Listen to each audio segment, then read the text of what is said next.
عندنا سؤال مهم يا دكتور، هي القطط فعلا بتجيب عقم؟ طب هي غلط على الحامل؟ وهل فعلا بتسبب الإجهاض؟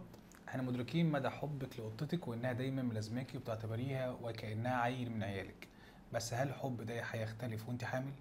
انا دكتور احمد بدر الدين وهكلمك النهارده عن داء القطط او ما يعرف باسم توكسوبلازموزيس.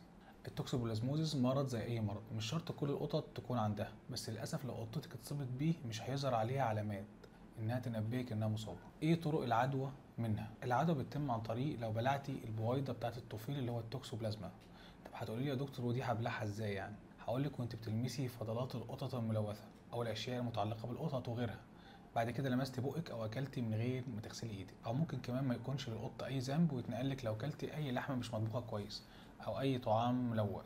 ايه اعراضه؟ هل فعلا ليه علاقه بالعقم ولا لا؟ في الحقيقه الاعراض مش بتظهر على كل الناس، وخصوصا لو جهازك المناعي قوي. اما لو جهازك المناعي ضعيف شويه فالاعراض اللي هيظهرها هيبقوا شبه اعراض البرد، ارتفاع في درجه الحراره، شويه ارهاق، صداع، حاجات بسيطه. لو لا قدر الله اصابتك بيه تزامنت وانت حامل ممكن يعمل اجهاض وتشوهات لاجنه، ولكن دلوقتي في علاجات بتاخديها وبيمر الحمل بسلام من غير اي اجهاض او تشوهات.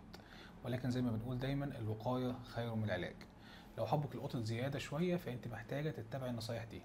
اغسلي الفاكهه والخضروات كويس جدا قبل ما تاكليها، تطبخي اكلك كويس جدا وخاصه لو كانت لحوم، تتجنبي اي اللحوم مش مستويه كويس. اغسلي ايديك وعقميها كويس جدا، وبعد ما تلمسي القطط او اي حاجه ليها علاقه بيهم لازم تغسلي ايدك كويس. ويا ريت ما تلمسيش اي متعلقات خاصه بالقطط خالص اثناء فتره حملك لانها غالبا مليانه طفيليات. اهتمي بنظافه اي سطح انت بتقطعي عليه لحمه نيه. اخيرا طعام القطط بتاعتك اللي عندك في البيت، واثناء فتره حملك اعملي التحاليل اللازمه وتابعي بصفه دوريه. شكرا ليكي.